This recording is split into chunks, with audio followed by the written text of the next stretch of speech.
Saya Jason Sambo. Dan saya Valencia Belvinsih. Kita akan simak pagi hari ini ada informasi banyak ya Jason ya.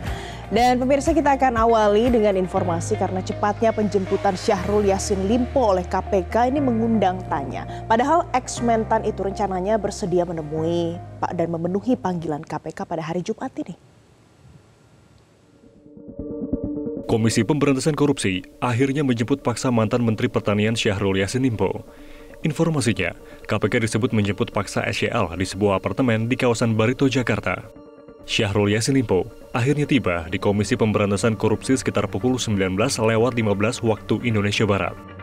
Juru bicara KPK, Ali Fikri mengatakan, penyidik telah bekerja sesuai prosedur dalam melakukan jemput paksa terhadap Syahrul Yassin Limpo. Meski yang bersangkutan dijadwalkan diperiksa KPK pada Jumat hari ini. Tentu ketika melakukan penangkapan terhadap tersangka, ada alasan sesuai dengan hukum acara pidana, misalnya kekhawatiran melarikan diri, kemudian adanya kekhawatiran menghilangkan bukti-bukti, begitu ya. Yaitu yang kemudian menjadi dasar tim penyidik KPK kemudian melakukan penangkapan dan membawanya di Gedung Merah Putih KPK. Gitu. Penjemputan paksa ini pun dianggap tergesa-gesa oleh mantan Komisioner KPK, Saud Sitomorang. Saud menyebut, penangkapan ini disinyalir ada konflik kepentingan. Nah, itu seperti apa sebenarnya? Kalau besok itu baru menuju kepada pemanggilan kedua. Pemanggilan pertama dengan asumsi di luar kota, kedua dan seterusnya. Terus kemudian kalau kita bicara bagaimana sebenarnya prosesnya ini bisa terjadi, nanti kita akan paham. Saya ulangi, nanti kita akan paham apa yang terjadi sebenarnya di dalam sana, sehingga kemudian harus dipaksa malam ini, nanti kita akan lihat. Karena kita kan nggak tahu sekarang di dalam apa yang terjadi kan. Kita nggak tahu, tapi nanti kita akan tahu bahwa sebenarnya nggak lebih nggak bukan analisis kita nggak jauh nggak bukan itu ada persoalan transaksional, konflik of interest dan seterusnya, gitu Mbak. Penangkapan Syahrul Yassin Limpo ini pun memantik respon Bendahara Umum Partai Nasdem Ahmad Syahroni. Wakil Ketua Komisi 3 dari fraksi Nasdem ini pun mempertanyakan sikap KPK yang menangkap paksa ex-Menteri Pertanian Syahrul Yassin Limpo. Kalau yang bersangkutan tidak hadir, maka penjemputan paksa itu diwajibkan. Tapi kan ini enggak. Ini berlaku pada malam hari ini dijemput paksa. Pertanyaannya, ada apa dengan KPK? Kenapa mesti terburu-buru tidak melalui proses dengan alasan yang kuat? Kalau tadi bilang, Ali Fikri mengatakan, Anda sesuai analisis, kan nggak bisa bicara analisis, tapi bicara bagaimana fakta hukum yang berlaku harus dijalanin.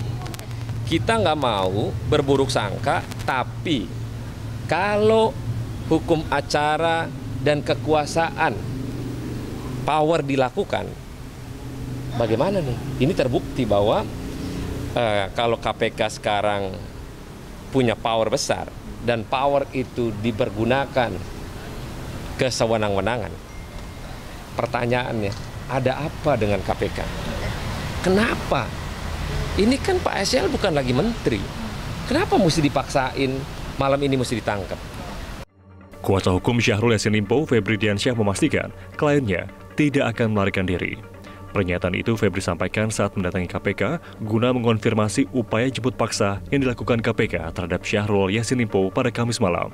Saya tidak tahu itu menggunakan hukum acara apa begitu ya, karena kami sudah sampaikan surat. Kalau kita bandingkan dengan tersangka-tersangka yang lain, panggilan pertama misalnya belum bisa datang, apalagi ini bukan mangkir ya sebenarnya, tapi tidak bisa datang karena alasan kemanusiaan. Kami berkomunikasi dengan bagian penyidikan KPK, mengkonfirmasi akan hadir dan tetap kooperatif. Jadi nanti kita lihat saja ya, saya cek dulu, kewajiban saya di sini hadir dan kemudian juga menyampaikan informasi, perkembangan-perkembangan sebagaimana yang ditanyakan oleh teman-teman. Alasan hukum dari KPK tadi adanya perusahaan barang bukti dan juga adanya pelarian diri dari SYL. Ini tanggapan dari Mas seperti apa?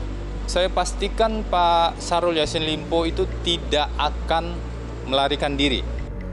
Sebelumnya, pada Rabu 11 Oktober 2023, KPK telah menetapkan 3 tersangka dalam pusaran kasus korupsi Kementerian Pertanian. Penetapan tersangka dilakukan setelah KPK melakukan sejumlah penggeledahan dan pemeriksaan sejumlah saksi. Ketiga orang yang ditetapkan tersangka antara lain mantan Menteri Pertanian Syahrul Yassin Limpo, Sekjen Kementan Kasdi Subagiono, serta Direktur Alat dan Mesin Pertanian Kementan Muhammad Hatta. Tim Liputan Metro TV. Jelajahi cara baru mendapatkan informasi. Download Metro TV Extend sekarang.